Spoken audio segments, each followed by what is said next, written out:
Welcome back to the Ink Sink. I am Annie. I'm Kaylee. This is the publishing podcast for the rest of us, where we cover books and news and writing and reading, and we are so excited to bring you today our favorite news. That's right. Kaylee, let's move on to one thing that made me smile. This is from The Marginalian. It is a book about fictitious dishes of food. This made me so happy. It was gorgeous. I will say that I didn't always understand her interpretation of the meals, but like her photography and like her dedication to presentation, her artistic visions for these, and like most of them were like I could 100% could get it, and like it was right there. There was just some like that I was like, oh, that's interesting, but it's still gorgeous. Mm-hmm. Oh my god, her everything was so amazing. I 100% would have that as like a coffee book. Like, coffee table book to like. I want it on my table. It's gorgeous. For sure. So this is a book from Dinah Freed. It's called Fictitious Dishes, an album of literature's most memorable meals. And I love how she just stumbled into it. Like it was like a project. Yeah, like a photography project. And then she was like, you know what? I want to do more of this. This is my thing. Oh, it's so good. So the author of this, Maria Popova, the author of this article, knows Dinah Freed very well. So profiling the book itself, I'm going to link to this article because it has a ton of the pictures on it. I love the Great Gatsby feast. Oh my god, it was so pretty. I love just the random, different cups of champagne, like the different glasses that she has. I because wonder that happens at parties. Like you're getting into the back of the cupboard and grabbing like the weird random orange number one teacher mug. Yeah, right. Yeah, and it has that in whatever like the 1920s style. Right. I loved it. It was so apt and so perfect for that. Yeah, I have to wonder, like for the photography that she does, if she hits up like local thrift shops for unique teapots and cups and glasses and goblets. Like I super would like have that. Like that seems like a really cool. Yeah, I would be curious as a follow up, like just to understand like the process and how she kind of designs the artist, like the way that she does the layouts for these. Like, if I think that'd be super cool. An article about her process, I will absolutely link it in the show notes, and I'll also send it to you. It would align with our like discussion like previously when you were talking about like the process for fact checking like your artists and like the little guy that was doing his design with the cockroaches and stuff. Yeah, that was if you haven't listened to our fact checking episode, I was talking about one extremely memorable fact checking call I had to make to a guy who his art was all about cockroaches and putting them in like Hot Wheels cars. And I had to, like, call him to fact check some stuff from an article that was profiling his work. And he was, like, describing his method. And I had no idea what to say, but I was absolutely fascinated. I was like, okay, thank you. Okay, bye. But also, like, it's just, I mean, artists in general have such a unique way of, and especially stuff like this where it's not necessarily a traditional medium. Mm-hmm. Like, ways to approach their art and, like, how they design things and how they conceptualize and think of things that is so unique and fascinating and like deserves to have its own spotlight because you put so much passion into how you develop your method. Yeah. And it's personal. Super cool. Yeah, absolutely. I will, if I can find anything, I will put it in the show notes. If not, then you can just read more about it at this Marginalian Yeah. Moving on to our least favorite section, book banning updates. So, this is one of those, I can't really summarize it totally, but the Publishers Weekly published a panel from small booksellers responding to book challenges and book bans. So, or as a recap, I suppose, in the past year or 2 years, many parents' rights groups and conservative and religious groups have been going after specific books in school libraries. And they have been saying these are not appropriate for children. They should not be around children. We don't want these around our children. And many of the arguments that they've been making have been very disingenuous, willfully misunderstanding some of the content and also willfully misrepresenting some of the content. We are on the record as being extremely biased on this topic. We believe that when you start restricting knowledge without context for why you're restricting it and just saying, we don't want you to think this, that's thought police, and that's not great. But also, in the specific cases of the specific books that they're going after, they're aiming for things that might make someone who is not even the reader uncomfortable. It might make a parent uncomfortable to discover that their kid was reading about gay people. The fact that it mentions homosexuality at all, the book is about, a kid on adventures, and the fact that the kid has 2 dads is mentioned. Yeah, something like that, yeah. And it's genuinely, we feel, ridiculous. Again, I want to state our bias up front because we are about to go into some insanity. I can't express enough, like, how very clearly, like, these people's prejudices are on display here, and it's such absolutely trash. And like, people are, again, and I don't want to be like, I don't want to give the impression in general that this is like, oh well, this whole state is a problem. Like, no. these issues are being fought internally in these states by people that are pushing back, because and it's it is many trash. states. So the booksellers have been kind of insulated from this because stores are allowed to sell whatever they want. And it's tough to protest that without, being very, very weird, I would say. You're not going to picket a bookstore for a whole Oh, no, I mean, they can, but then and they have. But so booksellers are a little bit insulated from this. So they were talking about how supporting their communities, supporting their local libraries, supporting their schools is very important to them. And I found that very heartening. So I wanted to kind of start us off with that. So I'll be linking that in the show notes, and you can see specifically what some of these booksellers are doing. Separately, this comes to us from the Bismarck Tribune. I could not read this one, by the way, so I can't help you at all. Oh, okay, sorry. So the state of North Dakota is planning to pass some quite vague laws with lots of concerning language. They're meant to ban specifically depictions of sex in books in the state. So North Dakota is basically saying we're not allowing any depictions of sex at any schools in the state, which I'm not sure if you know this, but national education standards require that students in 12th grade receive comprehensive sex education, usually from a book. So I'm not sure how they plan to square that circle. This is not law yet, or it wasn't as of the time that I got this story, but they are advancing this law that would say that there are no depictions of sex allowed anywhere, and they don't specify what types of educational material might be exempted, yes. And that was very annoying and it's just so vague. It was like, I don't know if this ever actually happened. It might have been an urban legend, but it was one that, like, we always kind of talked about in middle school, that, like, one time some state legislature was trying to outlaw bestiality, but they didn't realize that that humans are also part of the animal kingdom, so that they had accidentally outlawed all sex overall. I don't know if that actually happened or if it was just an urban legend, but I always think about that when I see things like this. It's like, your definition. Behold a chicken. Yes, right, exactly, yes. Sorry, that is an anecdote from we classical. Don't have time to from antiquity. However, if you want to genuinely just quote unquote Google "behold a chicken," you'll probably get to the content of this anecdote for the context. But in Wyoming, separately from, this comes from the Wyoming Public Media, Wyoming lawmakers are actually pushing back. So I'm going to read you this paragraph from the Wyoming Public Media. In early February, Wyoming lawmakers rejected 2 bills designed to keep materials deemed obscene out of school library. No, I was right, yeah. Wyoming lawmakers are pushing back. They have rejected 2 bills that were designed to keep deemed obscene materials out of schools and libraries.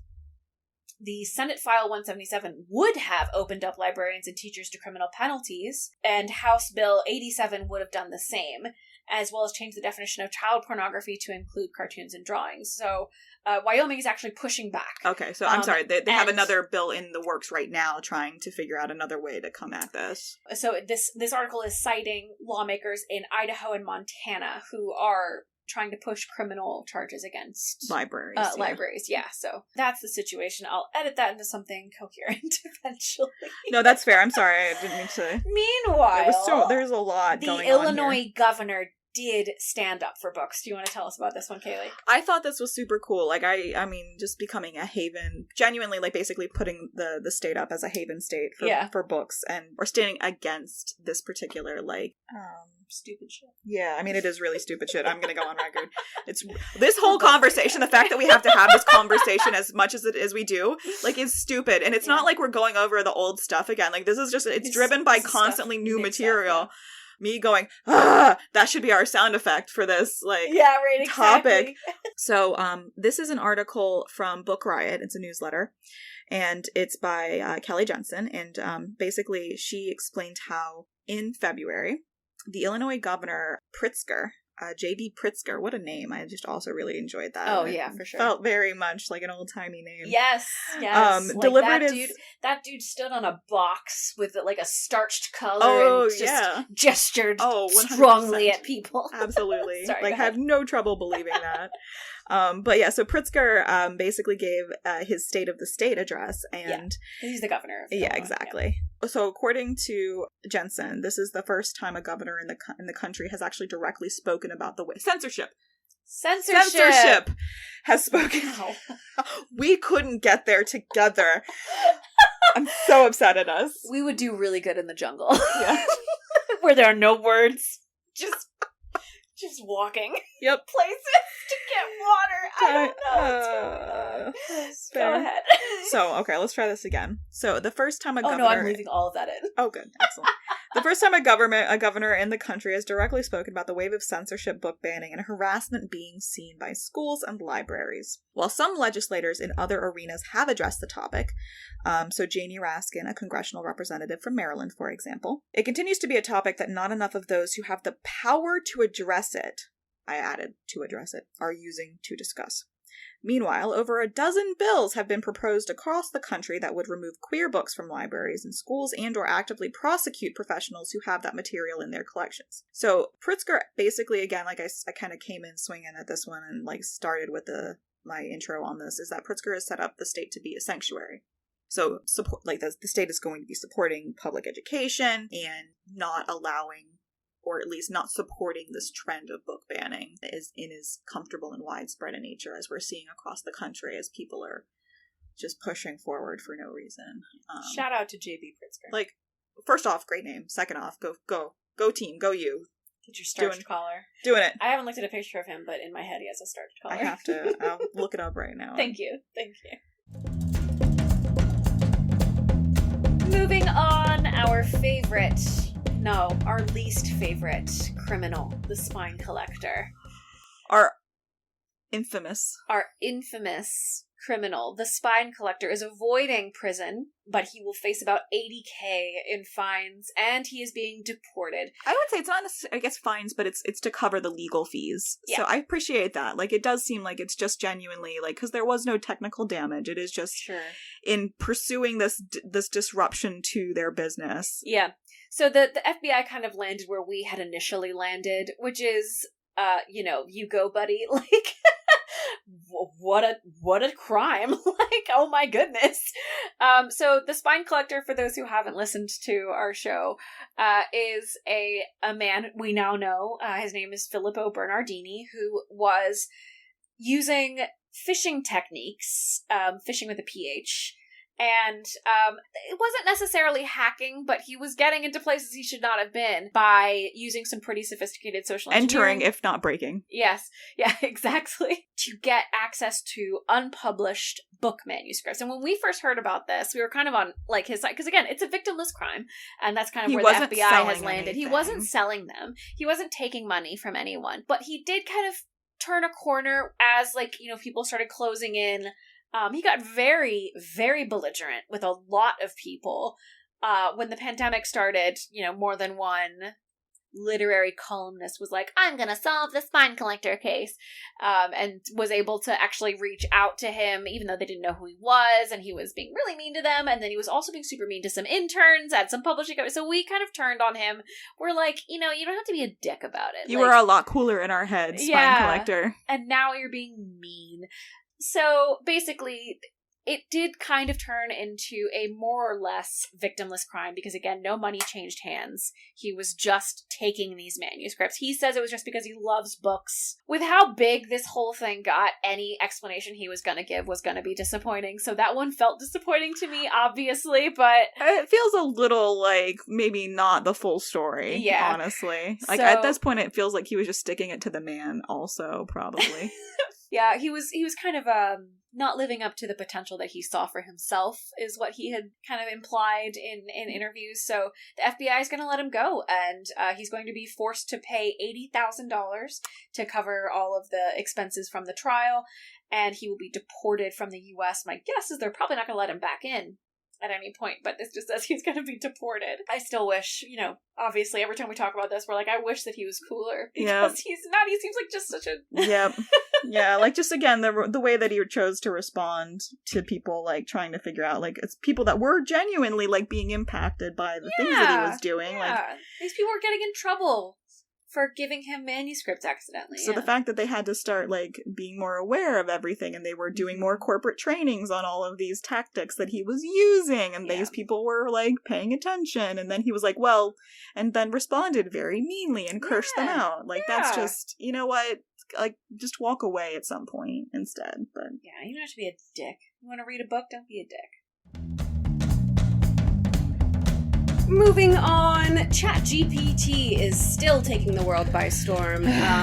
Freelance writers across the world are lamenting the fact that a lot of content mills, which was a source of a lot of freelance writing revenue, are switching over to ChatGPT instead of hiring freelance writers. Some other smaller sites are choosing to use ChatGPT for drafting and outlining instead of paying the freelance writers more to do that extra work. So a lot of work has been kind of falling to the wayside, and a lot of people in publishing are worried that we're going to be seeing generic books, basically, moving forward. And that's a concern. So, and my sigh wasn't for this specific concern. It was for the fact that this is going to be our newest, like, 10-year long topic, probably. Yeah. Just because it's just, there's so much happening.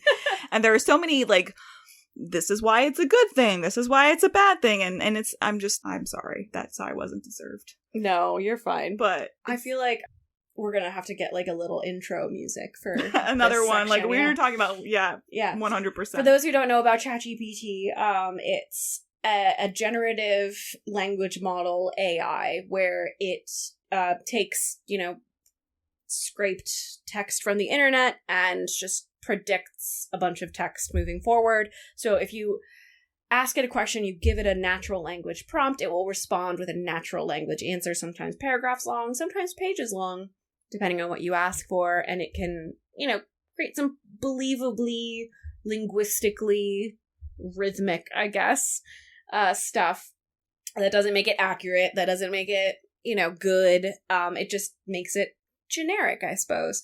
So Countercraft, which is a Substack that we quote often on the show because I absolutely love this man's writing. I'm going to go ahead and read several paragraphs from Countercraft talking about it. They say, even the number of books published each year, themselves the lucky few who make it through the gauntlet of agents and editors and sales departments, far exceeds the number of books people want to read. Publishing is filled with flops and failures, and few writers can survive on book sales alone. And that's not even taking into account the world of self-publishing, which has its merits, yet is already filled with an ocean of crappy work, scams, and plagiarism. The world doesn't need more generic writing. We already have more writing, including more good writing, than we can handle. As much as people love to rail against quote-unquote gatekeepers, something has to pare down the oceans of work out there. Right now, there are a series of bottlenecks that winnow work until it gets into the hand of readers. And almost all of those gates are kept by people who are already overworked and underpaid. What happens when these numbers grow exponentially? What happens when the already unmanageable river becomes a torrent?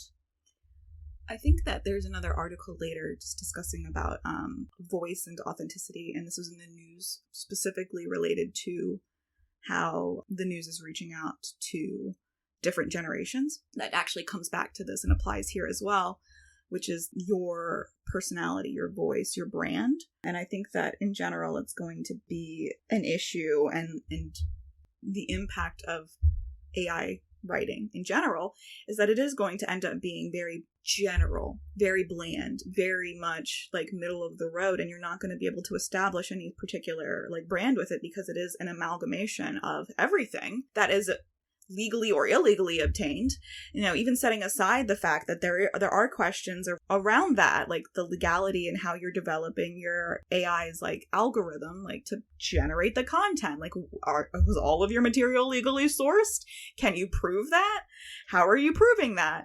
That's the interesting thing. Like the things that like Chuck Tingle and T. Kingfisher, who's Ursula Vernon, their writing is like some of my favorite writing because they're personally invested and developed a voice. There are specific things that I go to them for. I don't go to them for the same things, obviously. Yeah. So I get the fact that, you know, as a writer, you need money. As a freelancer, you need money. But, like, it's this whole conversation is just very concerning to me that, you know, people are like, oh, I wrote 90% of my book with this AI algorithm. And, you know, it just could be difficult for readers later to actually find something that will actually help them with whatever they're wanting to find. I don't know. It's just something to keep an eye out for. Like, there are good reasons to have AI, but then there are certain things that you need to go into it conscientiously about. I totally understand the concern that authors have. I embrace it, and I think that the discussion needs to keep going and that we need to find a way to answer it because, again, like, it's not that your voice isn't worthwhile, but how do you hear it? And how do readers find it in the noise? It's so fair. Like, I get it. I hope we continue to find ways to work through this. Yeah, the AI debate has been really interesting, honestly, and very enlightening for a lot of people who I think don't quite understand what generative language models are. Adam Conover. Did you ever watch Adam Ruins Everything? Yeah. So Adam Conover is doing a new series on YouTube where he's like breaking down complicated topics. He did AI relatively recently. I'll link that in the show notes. And his takeaway was really good. I think a lot of these articles, like kind of talking about AI and what it's going to do to the industry, they don't have a takeaway really. They don't have like a here's what we know, and here's what we don't know, and here's what we think is going to happen. It's always like, AI! But Adam Conover, I think, did a really, really good... Excuse me, I just burped. He did a really, really good breakdown of the AI situation and why people are kind of going crazy over it, and what actually is happening. So I appreciated that. And again, I'll link that in the show notes. And he kind of ends it on a hopeful note, as he always does, which is another thing that I appreciate about Adam Conover. But one of the things that he did in his breakdown was he showed how just factually wrong, and maybe like this is my bias as a fact checker or as a former fact checker, like if something is factually wrong, then it's not worth anything. We were talking about this, I think, last episode maybe, about how, like, people were using, like, AIs were generating false sources for academic papers, and, like, what? So, it's not worth anything. Like, it's negative dollars. Yeah. It's worth negative dollars. It's costing you money because somebody has to go in and find those sources and pull them out and then find the content in the article that references those sources and then pull that out and, like, what? It was just, it's so dumb. And again, maybe I'm biased because apparently not a lot of other people feel that way. So they're just like throwing shit in. What we just talked about, like, that's a problem. You have to spend money to fix that. I agree. You already, like, this is you to major publishing companies, already don't want to spend money on editors today when your primary source of content is a real person that, for the most part, is going to probably choose not to insert random nonsense into the work because they want to keep their integrity and their reputation and build up on it and get paid. It's so baffling to me that this isn't a bigger concern because you already don't want to spend this money and it's a worthwhile area to spend money on because, again, speaking of trust, this is how you develop trust. Yes. It's like not publishing bullshit. Anyway, like, I don't... Crazy. How is this... And again, like, we're obviously very biased. I used to be a fact checker, so I feel very strongly about these things. Kaylee also feels very strong. A fact checker. I did my own fact checking in college, I guess. And I mean, I don't know. It's just... It's a lot. It's ridiculous. It doesn't make sense to me. It is. It doesn't make sense. This is like that time I was, like, looking at a commercial with my grandmother, and it was like a paper towel commercial. And, like, something spilled. And they're like, no, the laptop's going to be ruined. And I was like, just pick up, it's a laptop. You just pick it up. And my grandmother looks at me very seriously and says, Kaylee, not everyone is as smart as you. And I'm like, to pick up a laptop? Like, why is this, like, revolution? This shouldn't be revolutionary thought. I'm so confused. Kaylee, I need you to calm your tits. No, my tits are very agitated. Stop touching the laptops. Kaylee? I'm going to pull out these bombs right now. Stop picking up things that were meant to be portable, okay? I'm only gonna tell you once. But, like, the idea that's a revolutionary, like, the fact this doesn't feel like should be confusing or like a revolutionary thought. Like, I don't feel like I'm really smart. I don't feel like that. In fairness, she might have been joking. Your grandma was very funny. Okay. You're not wrong. My grandma's a fucking firecracker. I miss her. Her so much. She was the best. She's lovely. Anyway, before we start besmirching anyone, the specifically Paper Towel Company. And their acting choices, I guess, was very confusing. It's gonna be ruined. Like it was like the Home Alone movie, basically, in this commercial. Anyway, I'm sorry. Amazing. Moving on, Kaylee, I sent you an article from the Wall Street Journal about Aussie media. And I put a lot of exclamation points in it because I have been following the story for a while. So I sent you the original story from Ben Smith from the New York Times about Aussie media and Goldman Sachs. Shit has hit the fan at Aussie media. I wanna, can we add, see if we can find like a free sound of somebody clinking like a tin cup over bars? Yes! That can They're going to jail. That can be our sound effect for this anytime we talk about the spine collector. Yeah, which, to be fair, he did. That one would be He like a avoided key jail turning, time. I guess. Yeah, I don't yeah. know. Yeah. Speaking of. Or he's being let out of jail. He's avoiding prison. Yeah. So Aussie Media is a fraudulent media company that was most likely a front for money laundering.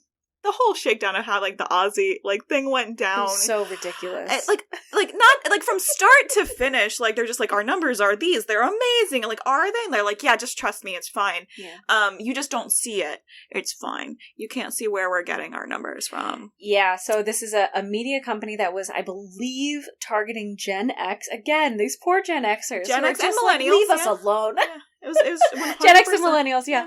And so they're like, oh, we've got this slant on media and we're gonna like take the world by storm. And one of my favorite quotes, I think from the original New York Times article, is the author being like, at a certain point I just had to look at the sniff test. No one has ever sent me an article from Aussie Media, nor have I ever seen one referenced anywhere. Ever. He's like, this might be something weird. So it turns out that the people at the top were just inventing over 1 million, I think, subscribers. They just invented them. Their real subscriber list was something in the couple 100,000, which is not bad. No, to be fair, also, it wasn't even just like 1 million. It was like 20 million. Yeah, right, like, sorry. They weren't even going, they were like, you know what, go big if you're gonna go at all. If you're gonna lie big. Yeah, basically. So, recently, a former executive pled guilty to fraud, and so the former CEO of Aussie Media was arrested. And that's, the article from the Wall Street Journal.